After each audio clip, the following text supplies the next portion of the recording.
Alléluia, Alléluia, Alléluia. Alléluia, Alléluia, Alléluia. Seigneur, ouvre notre cœur pour nous rendre attentifs aux paroles de ton Fils. Alléluia, Alléluia, Alléluia. Le Seigneur soit avec vous. Évangile de Jésus-Christ selon saint Matthieu. En ce temps-là, Jésus disait aux foules, « Le royaume des cieux est encore comparable à un filet que l'on jette dans la mer et qui ramène toutes sortes de poissons. Quand il est plein, on le tire sur le rivage, on s'assit, on ramasse dans des paniers ce qui est bon et on rejette ce qui ne vaut rien. Ainsi en sera-t-il à la fin du monde. Les anges sortiront pour séparer les méchants du milieu des justes et les jetteront dans la fournaise, là où il y aura des pleurs et des grincements de dents. Avez-vous compris tout cela? » Ils lui répondent « Oui. » Jésus ajouta, « C'est pourquoi tout scribe devenu disciple du royaume des cieux est comparable à un maître de maison qui tire de son trésor du neuf et de l'ancien. » Lorsque Jésus eut terminé ses paraboles, il s'éloigna de là. Acclamons la parole de Dieu.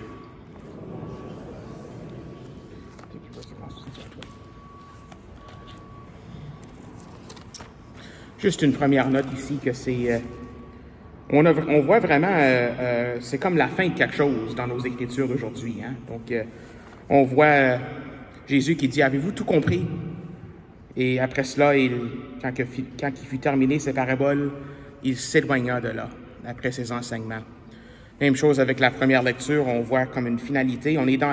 C'est la dernière fois qu'on va lire du livre de l'Exode. Demain on commence Lévitique. Donc c'est comme une finalité. Alors aujourd'hui, en ce 31 juillet, donc pas juste à cause de nos lectures, mais aussi comme je célèbre avec vous un peu la dernière fois comme vicaire ici à la paroisse. Et puis, en anglais, on dirait c'est mon swan song. Donc swan song, c'est comme le dernier chant, si on veut. Donc, en tout cas, mais c'est la chanson de la cigogne ou quelque chose comme ça. Hein? En tout cas, je vais pas chanter. Je vais laisser ça à la quintette de chanter plus tard. Là, mais c'est que... ce que j'aimerais dire, peut-être comme dernier mot, c'est vraiment sur le saint d'aujourd'hui. C'est Saint Ignace de Loyola. Donc souvent, on pense à Saint Ignace, qui lui a fondé les Jésuites, et on reconnaît les Jésuites sont des bons directeurs spirituels. Ils ont fondé des écoles, sont dans l'éducation et tout cela. Mais vraiment, le charisme au cœur de la vie de Jésuite, de la vie qu'on appelle la compagnie de Jésus, c'est l'évangélisation.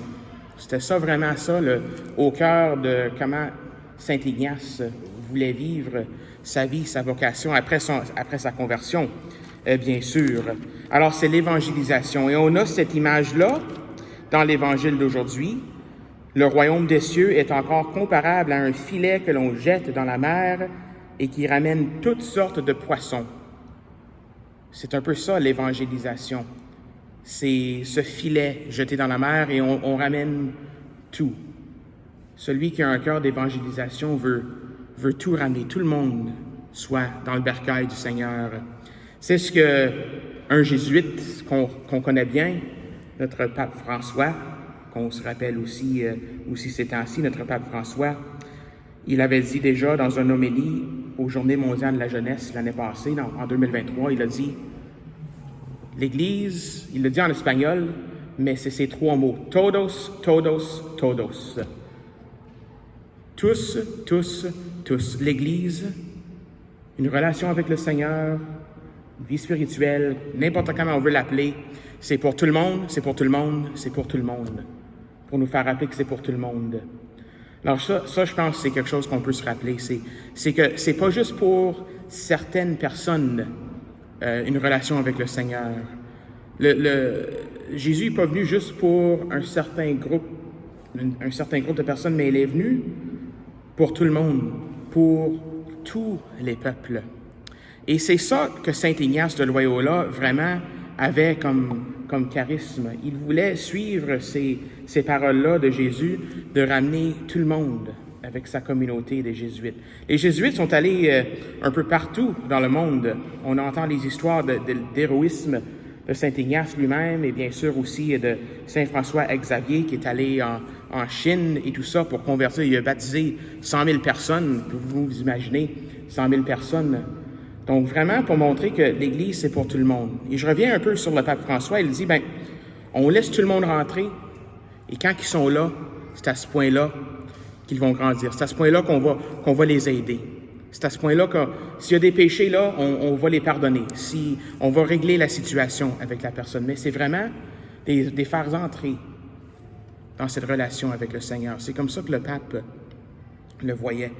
Et il voyait ça aussi. Le pape François disait, l'Église, c'est pas un hôtel, une auberge pour les saints, mais un hôpital pour les pécheurs. Il disait tout le temps ça aussi. Donc, tous. Et ça, c'est le charisme de Saint Ignace de Loyola. Il nous montre que la vie du chrétien, la vie du disciple de Jésus, c'est pas tout simplement moi puis Jésus. C'est pas tout simplement moi qui essaie de grandir dans la sainteté, à grandir dans les vertus, tout ça. C'est vrai, ça, oui, il faut faire cela, mais un vrai disciple de Jésus a toujours ce zèle pour les autres aussi, a toujours ce zèle pour que les autres veuillent venir dans cette relation. Parce qu'on a tellement quelque chose de bon avec notre relation du Seigneur. Et Saint Ignace, c'est la façon qu'il priait avec la méditation sur les Saintes Écritures, l'examen de conscience, toutes ces choses-là qu'il nous montrait.